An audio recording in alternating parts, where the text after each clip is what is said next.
Welcome back to the class of biology, and we begin with the next new lesson, that is the animal kingdom. Right now, this is the fourth lesson of the first unit, the animal kingdom. Right, and otherwise we are doing the fifth lesson. We've already completed 4 lessons, including cell, and now we start with this lesson, that is the animal kingdom. Right. So, talking about animals, what are animals? These are multicellular organisms, right? So we're talking about multicellular eukaryotic heterotrophs, right? So when we talk about animals, we say they are multicellular, they are eukaryotic,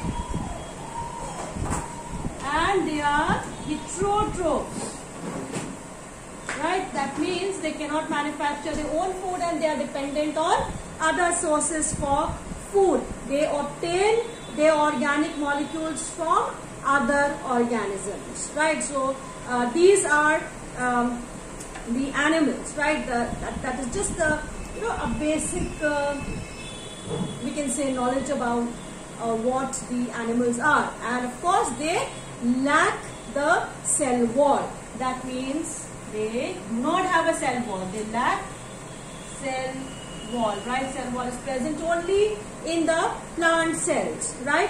And then they follow a definite growth pattern and grow into adults, right? They have definite shape and size. So that means you can write here, they follow a definite growth pattern, right? They grow into adults, right?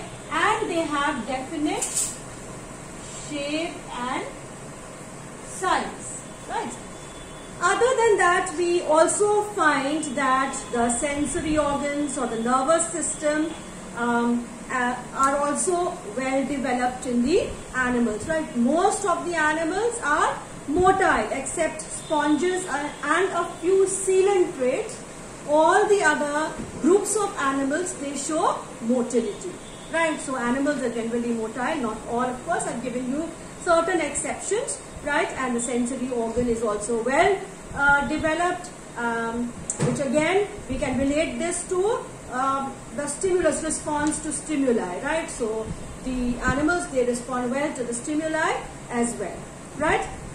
It is also believed that the animal phyla originated in the sea and fresh water, and the terrestrial forms of animals. Terrestrial forms are the land forms, right? They developed later from marine forms, right? So that is about the origin of animals. Now, in spite of differences in structure, you must have seen different animals around yourself, right? So in spite of differences in structure and form of different animals, like we belong to the animal kingdom. You look at the lizards, all these days you can see many lizards, house lizards on the walls, right? Other than that, some pet animals are around, dogs, etc. You see cows and buffaloes outside, goats, etc. So when you look at all these, you can see some birds also. So when you look at all these animals, we find that they are different in structure and form, they are different externally, as well as if we talk about some fundamental features, we see that in spite of all these differences that we find in the animals, there are certain fundamental features which are, common. Even though structurally, outward appearance is different, but then fundamentally they have certain, common fundamental features, right? Now, it says here there are fundamental features which are common to various individuals in relation to. Now, what are the common features? They are related to the body plan, the body symmetry, nature of coelom, right? Patterns of the digestive system, circulatory system, reproductive system, etc. Right? So, now these features are used as the basis of animal classification, right? So animals are basically classified based on these features. So what are the features? We will talk about the body plan, basis of classification, right? Is the body plan, the body symmetry, right? The nature of the coelom. All these are the characteristic features that we will discuss about different organisms, and based on these features, the animals are classified, right? So we will talk about what type of the circulatory system they have. We will discuss about the digestive system also, right? So what type of the digestive system they have, and we will talk about the germ layers, right? So germ layers. So when we will talk about all these characteristics individually, then you will understand what is meant by body plan, body symmetry, coelom, etc. Right? So we start with the animal construction, right, or the basis of classification, right? We talk about the animal construction and the basis of classification, right?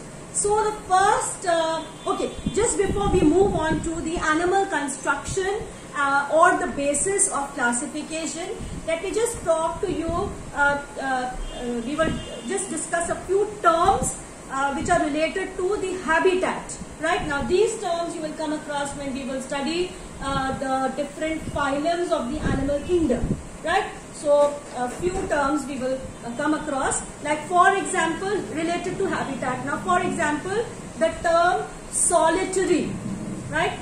Solitary, right?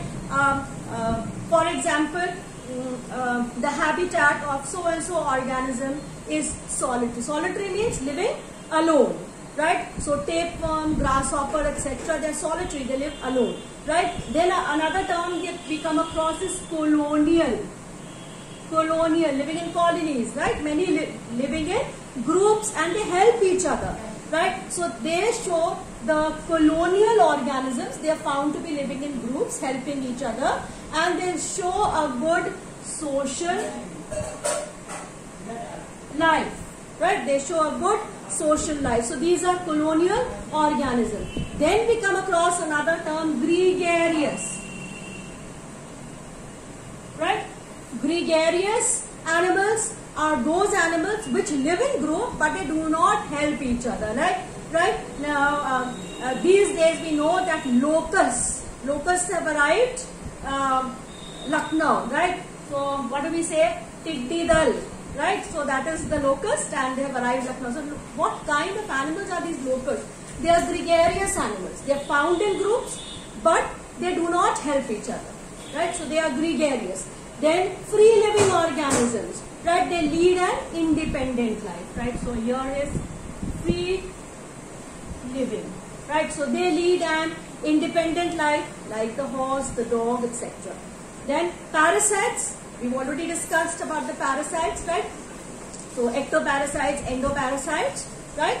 So other than that, we come across motile organisms. Motile is a term very familiar.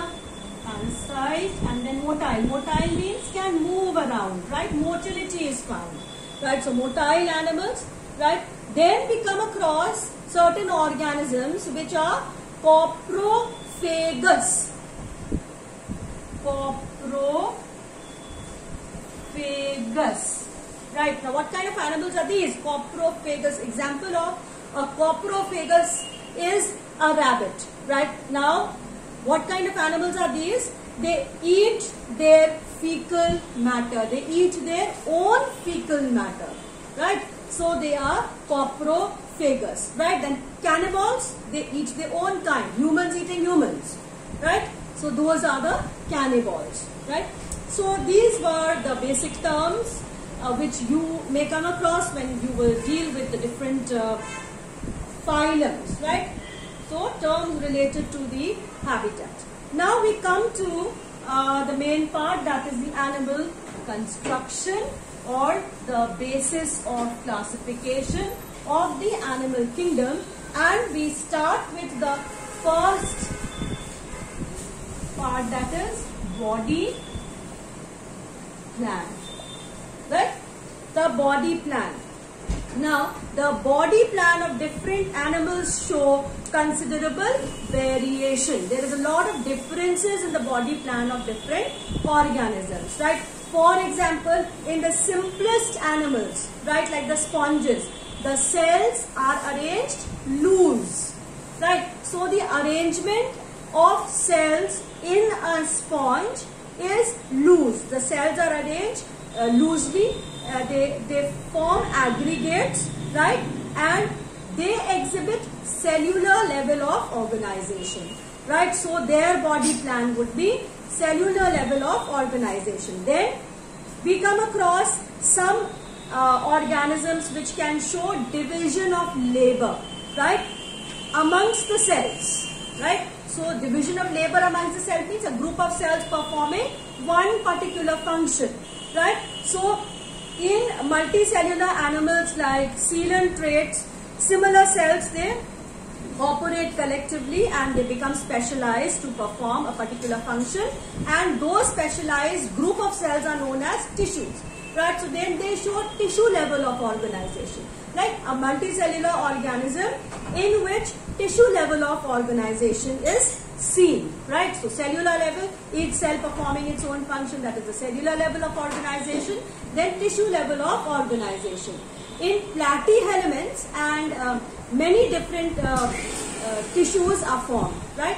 So platyhelminths have many different tissues and each tissue performs a different function, right? So a number of tissues may work together to form an organ also, right? So when there are number of tissues and they work together, a group of tissues work together performing the similar kind of function, they are known as, they form an organ, right? So they show organ level of organization. So in animals like annelids, arthropods, mollusks, echinoderms, even chordates like us, right? A group of organs, they work together. Group of organs, they work together to perform one particular function, right? For example, the digestive system, right? What are the group of organs that work in the digestive system?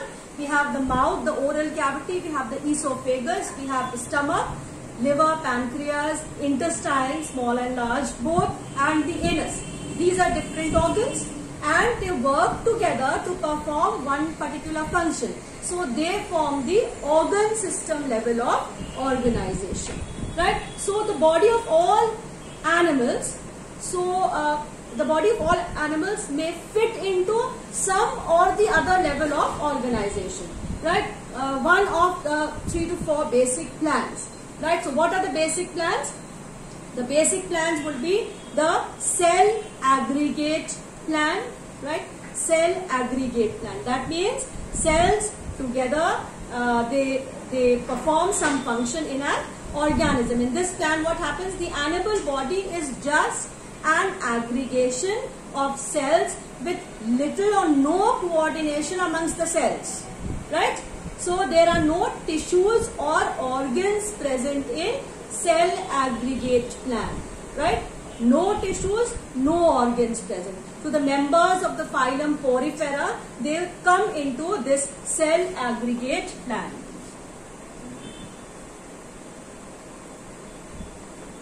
Cell aggregate plan, example is Porifera,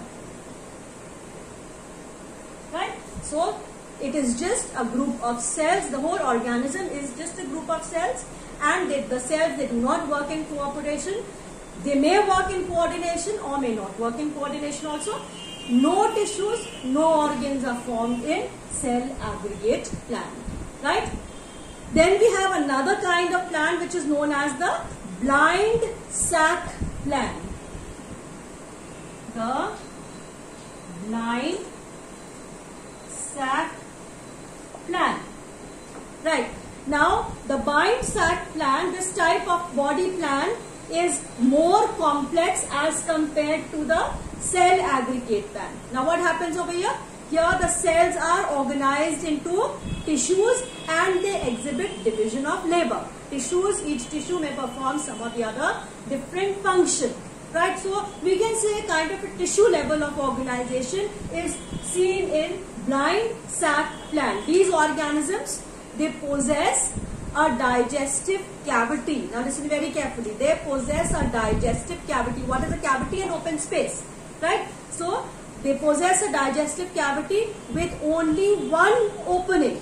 Right, now if we talk about our digestive system, it has two openings. One is the mouth, the other is the anus. In the blind sac plant, which is a kind of a tissue level of organization, in which the cells they form a group to form the cells, they perform same function, and if that group is turned into a tissue, right? So tissue level of organization seen over here, division of labor seen. They have a digestive cavity with only one opening, right, to the outside. Now the food is taken in from that opening. That means ingestion of food takes place through that opening, and the undigested food is also thrown out through the same opening. One single opening through which ingestion takes place as well as egestion takes place, right? So this type of body plan is seen in coelant traits like the hydra. I'm just writing the example, hydra, right? Coelant traits. So that is the blind sac plant with only one opening of the digestive cavity, right? We move on to the third basic plan, body plan, which is the tube within a tube plan. Third is tube within a tube plan. Blind sac cell, right? One tube and inside that another tube, right? So tube within a tube plan. Now this type of body plan is even more complex than the blind sac plan, right? And the animals exhibit organ system level of organization. Organ system level of organization. Now the digestive organ system level of organization means many organs, they work in coordination to perform one single function, right? That is the organ system level of organization. And the digestive system in this particular thing, see, they have an outer body covering. Inside that there is another tube. This is what is meant by tube within a tube plan, right? So in this kind of plan, what happens is the digestive system is a continuous tube, right? Like we have a continuous tube starting from the mouth, esophagus, stomach and the intestines, right? It's a continuous tube with an opening at each end, right? So what would be one end? Each end means one at the anterior, that is the mouth, and one would be the posterior end, that is the anus. At two ends, that means there are two openings to the digestive system. So the food is taken in through an anterior opening, which is the mouth, right? And undigested waste is egested through a posterior opening, which is the anus. As the food passes through the alimentary canal, it is digested and absorbed, right? So you think about your own digestive system. We eat the food, right? Then at the moment it reaches, the digestion starts right away from the mouth with the help of the digestive enzyme, ptyalin, right? Then further digestion takes place in the stomach, in the intestines, right? So digestion as well as absorption takes place all the way through the alimentary canal, right? All higher invertebrates and the vertebrates, they exhibit this type of body plan. That means, let me write the example. Higher invertebrates and the vertebrates, right? That means we exhibit tube within a tube plan, right? So that's about the body plan, and this tube within a tube plan also is divided, but we won't go into the detail of that. Right? Next basis of classification is the body symmetry. So we've done the body plan, and we've done three types of body plan: cell aggregate plan, porifera is an example, blind sac plan, and tube within a tube plan. So three plans, right? Three organizations, all the animal kingdom. Animals belonging to the animal kingdom can be put into one of these plans, right? Okay, now we move on to the next basis of classification, or let's say animal construction, and that is the body symmetry. Right? So next one is the body symmetry. Right? So the general form of an organism is said to be the symmetry. On the basis of symmetry, right, the animals are recognized into asymmetrical, radially symmetrical, and bilaterally symmetrical. Right? So number one is asymmetrical.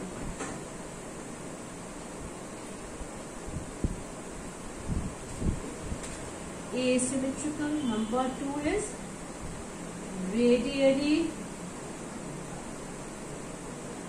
symmetrical, and number three is bilaterally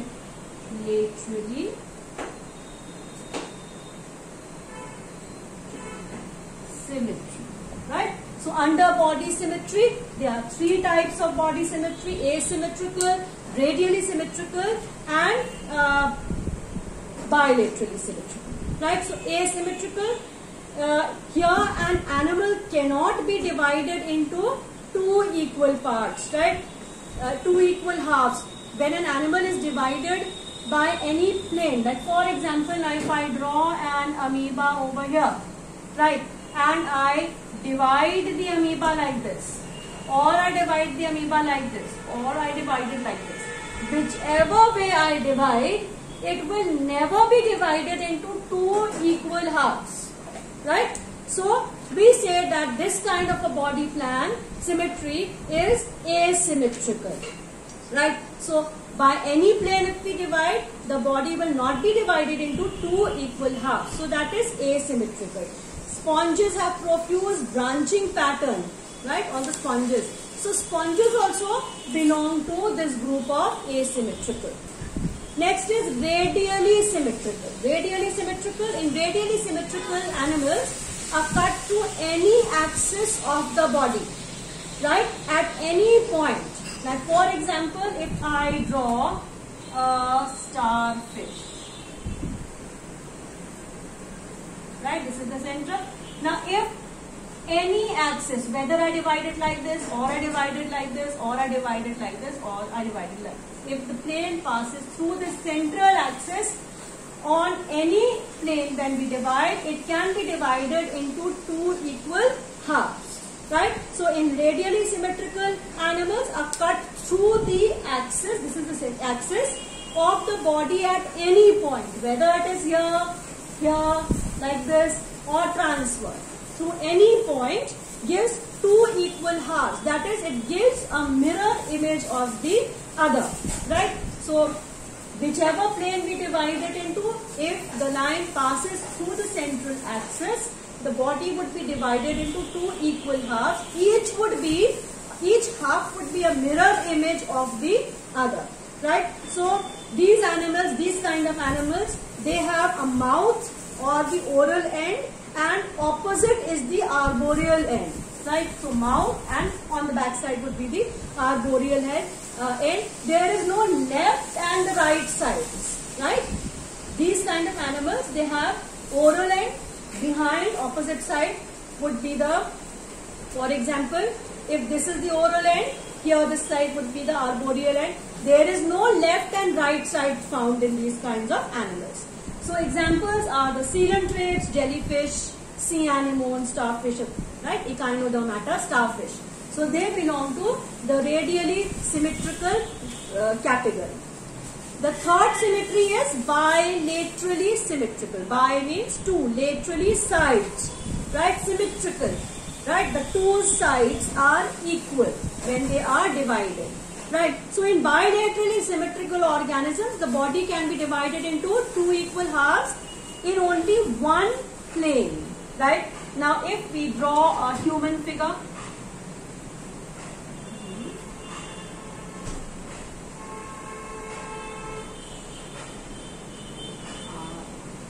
I managed to draw it, right?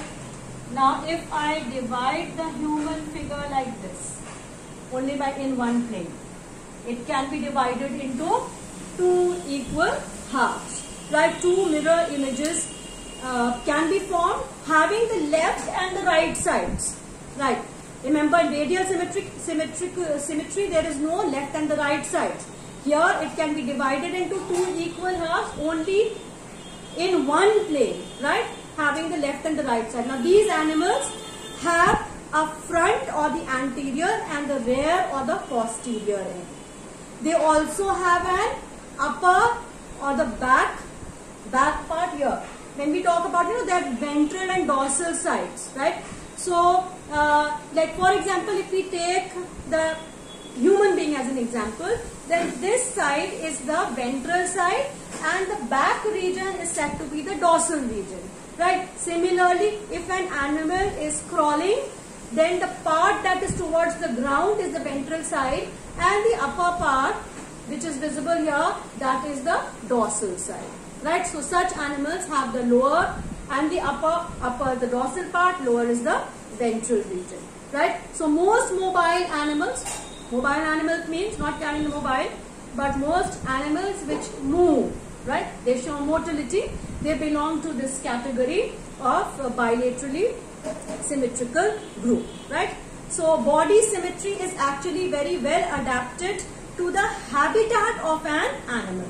That means the body symmetry is actually related to the habitat or the place where an animal is found. For instance, radial symmetry is advantageous for sedentary animals, those animals which are attached to some other animals or some structure, right? As it allows food to be gathered from all the sides, right? Similarly, they are depending upon the other habitats, the symmetry is dependent on that, right? We move on to the next basis of classification,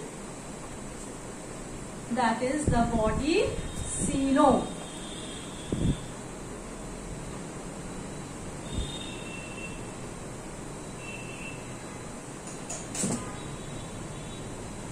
Right, so we move on to the next, body cavity. And the body cavity is the coelom, that is known as the coelom, right? Now what is a coelom? It is a fluid filled cavity. Body cavity is an open space, right? So what is coelom? It is a fluid filled cavity between the gut and the outer body wall, right? Gut is related to the digestive system. Between that, right, outer body wall and the gut, the cavity that is there, it is fluid filled and that is known as coelom, right? So what is coelom? It is a fluid filled cavity between the gut and the body wall, right? Cavity is a space filled with fluid, and that space filled with fluid is known as coelom, right? Now what are the functions of the coelom? This fluid filled cavity, what does it do, right? It allows, it acts as a hydrostatic skeleton and allows greater, body flexibility. Then it acts as a shock absorber, right? It protects the internal organs from external shocks, right?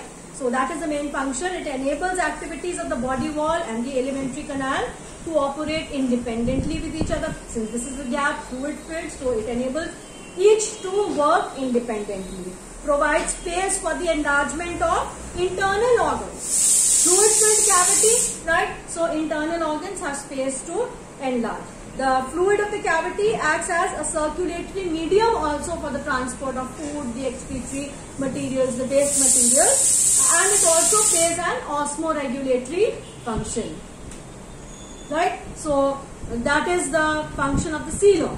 Now, when we talk about the coelom, we divide it into acoelomate and coelomate organism. Acoelomate animal has no coelom present at all, right? So we divide it into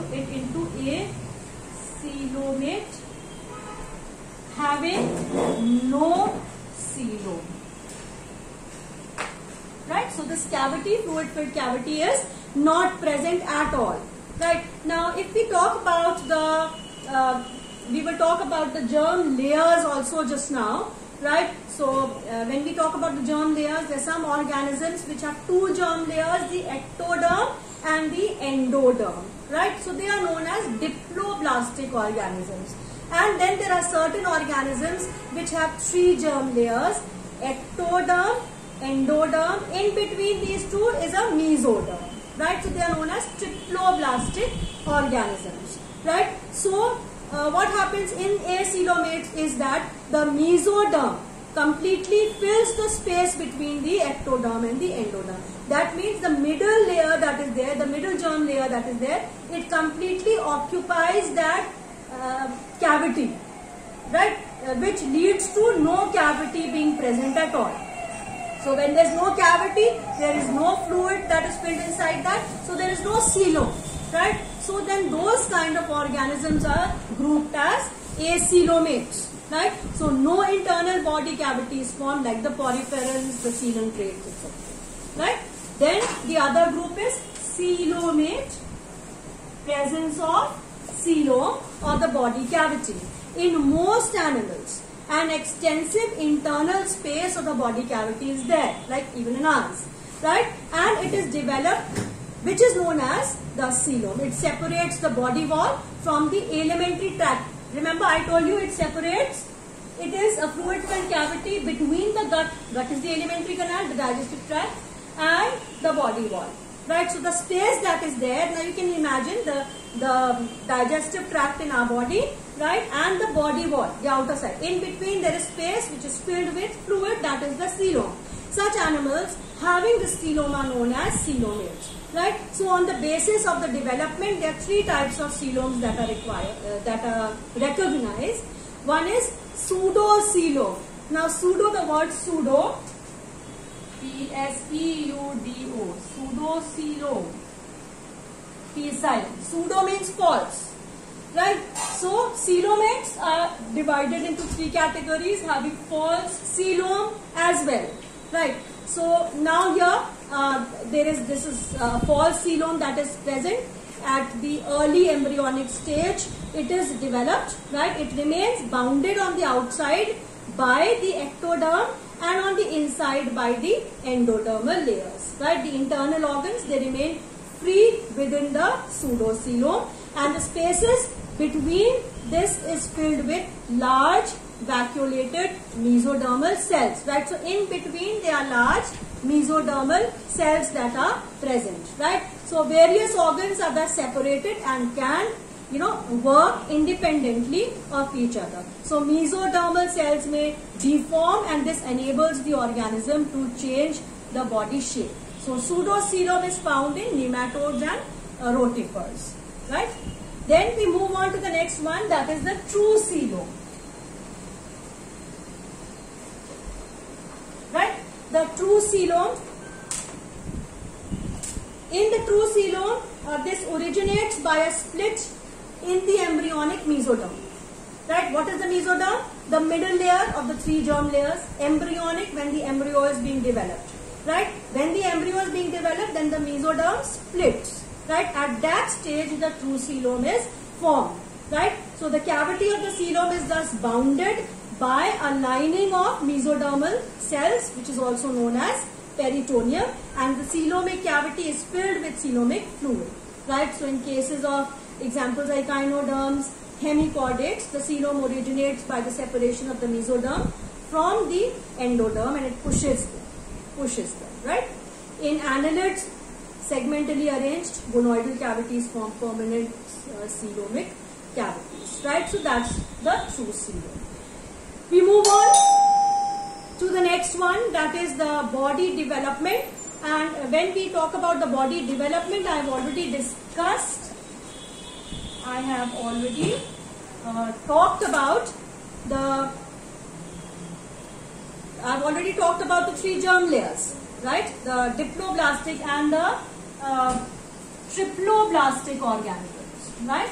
So the body development, when we talk about the body development, they are the diploblastic and the triploblastic body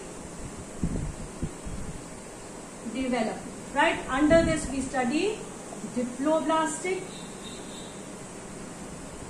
in which only the ectoderm and the endoderm layers are formed, right? And the other is triploblastic, in which we have the ectoderm, middle is the mesoderm, and then is the endoderm,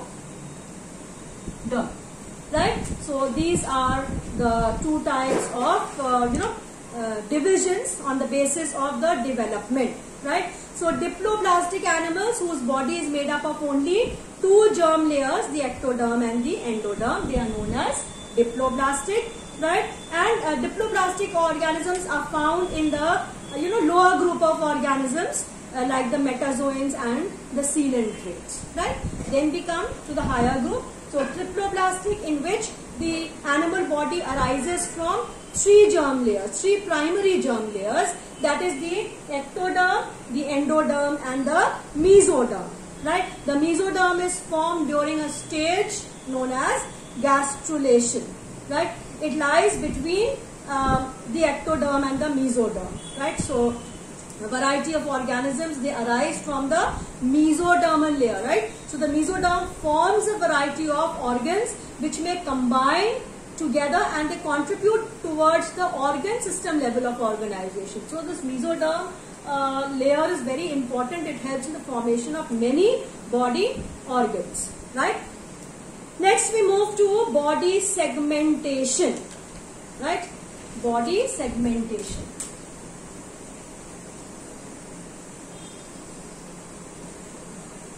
Segments, parts, being divided into different parts. Body segmentation, which we also call as metamerism. Metamerism, right? So these are some segments or divisions that are formed. It is an architectural body plan in which an organism is built by a series of segments which are known as metameres, right? So what happens is, in these kind of animals, what happens is, in some we find that there is true metamerism that is there, and in some we find there is pseudo segmentation, right? Pseudo segmentation. So what happens is, in the true segmentation, what happens, the animals, they have the body, like if you talk about annelids, the earthworm, right? The body is divided into segments externally as well as internally, and those segments are numbered and there are organs related to that. Each segment, there's some or the other organ that is attached, right? Specifically to segment number 3, 4, whatever segments they are, right? So now if the animal matures into an adult, the number of segments remains the same. In pseudo segmentation, what happens? That is false segmentation, like in the tapeworms, platyhelminths. They show segmentation, but it differs basically from that of annelids, right? Because of the segments being false segments, right? So the body consists of a number of segments, and the number is constant in a given species in in the true segmentation. But in pseudo-tech segmentation, what happens is that the segments, when the organism, it matures or becomes bigger in size, more segments can be added. So that means a smaller organism and the adult organism, which is bigger in size, may differ in the number of segments. So those kind of animals which differ in the number of segments from the small form to an adult form, they show pseudo segmentation or false segmentation, right? Next we move on to the next basis, cephalization.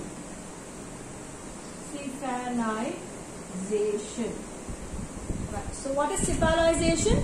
Specialization of the anterior end to form a head, right? That is known as cephalization, right? It is due to the formation of structures used in feeding and concentration of receptors, right? A corresponding concentration of nervous tissues also forms a brain. So that is cephalization, and we move on to the next one, that is body temperature. Also very, very important. We come across two types of organisms. They got they can be divided into two categories. Organisms can be divided into two categories. So those are poikilothermal and homeothermal. Homeothermal and poikilothermal. Homeothermal and poikilothermal. Homeothermal are warm-blooded. Warm-blooded animals are those animals whose body temperature remains the same in whatever kind of environment, whether it is very cold or whether it is very hot. Poikilothermal, they are known as cold-blooded organisms, and their body temperature changes depending upon the change in the temperature of the environment, right? So the animals whose body temperature varies with changes in the environmental temperature, they adjust to the environmental, their body temperature, they can adjust with the environmental temperature, right? So they belong to the poikilothermal category. Invertebrates, fish, amphibians, reptiles, they belong to this category, the cold-blooded or poikilothermal, right? Whereas homeothermal, the animals whose body temperature remains constant and it does not change even if there is a change in the temperature of the environment, right? Atmospheric temperature. So those are homeothermal, right? Think, does our body temperature change when we go into different kinds of environment, unless and until of course we are unwell and we suffer from fever, but otherwise normally our body temperature remains the same, right? So we also belong to the warm-blooded group of animals, or we are homeothermal. Birds are homeothermal, all mammals are homeothermal, right? And then the presence of skeleton, right? There are some organisms which have exoskeleton. Like if you talk about insects like cockroach, they have a chitinous exoskeleton, right? Some have a shell, that is the exoskeleton, right? And presence of hair, presence of horns, right? All these hoofs, etc., nails, claws, these are all exoskeleton, right? And then comes the endoskeleton. Endoskeleton is present inside the body, exoskeleton outside the body. Endoskeleton inside the body. It is a we can say it is a protective we can say structure which protects many of the internal organs, right? Just think about our skeletal system, right? It protects so many important vital organs of our body, right? So that's within the body, made up of bones and cartilage. It basically forms the framework of the body. You can imagine your body without the skeleton, what would we be? We would not be able to stand or sit also, right? So it provides supporting framework, and it protects various organs of our body, helps in movements, helps in locomotion, right? It is a storehouse of many minerals, right? Full of calcium, phosphorus, and smaller amounts of other minerals are also stored in the bones, right? The articulated jawbone and the teeth provide the ability and toughness to grind the food, to tear the food, right? It helps vertebrate attain large size also, right? Next is the notochord, presence of the notochord in the organisms, right? Notochord is again originated mesodermally. Notochord form in the mesodermal, so originated mesodermally, right? And it is, or we can say it is derived from the mesoderm. It is a rod-like structure which is formed on the dorsal side, right, during embryonic development, right? Lower group of organisms may have a notochord present throughout the life cycles, but the higher group of organisms which have a notochord, they are known as, they belong to the phylum Chordata, right? They have the notochord present sometime during the life cycle, right? So generally during the embryonic stages, this notochord is present, and if we talk about ourselves, the notochord is replaced by the vertebrate, the vertebra, right? So those organisms which have a notochord at whatever point of time in the life cycle, even if it is in the embryonic stage, they belong to the phylum Chordata, or they are known as chordates. And the ones which do not have the notochord present at all at any stage during the life cycle, they belong to non-chordates, right? So Porifera, Echinodermata, these are non-chordates. And last we come to is the circulatory system, right? The circulatory system, there are two types, open and closed, right? In open type, the blood is pumped out of the heart and the cells and tissues are directly bathed into it, right? Now if we talk about ourselves, we have the blood flowing in arteries, veins and capillaries. That means they flow in closed tubes, right? So we show a closed type of circulatory system where the blood flows in closed vessels like the arteries, capillaries and veins, right? In open type, there are no vessels formed, no tube-like structures formed. The blood is just pumped out of the heart and it bathes the cells, right? So that is the open type of circulatory system. So with this, we've completed the animal construction, right? The animal construction part of the basis of classification, and now in the next class we will talk about the phylums. So that's all for today's class. Complete the assignments. I am still not getting the assignments, and just keep one thing in mind, that it will be you who will be in trouble if you will not complete your assignments and post it to me, right? Since we will be following this online teaching, and there are so many things that depend on your assignments, and if you do not complete your assignments, then it is you who would be at a loss. So I expect everybody to complete the assignments and post the assignments to me. Thank you.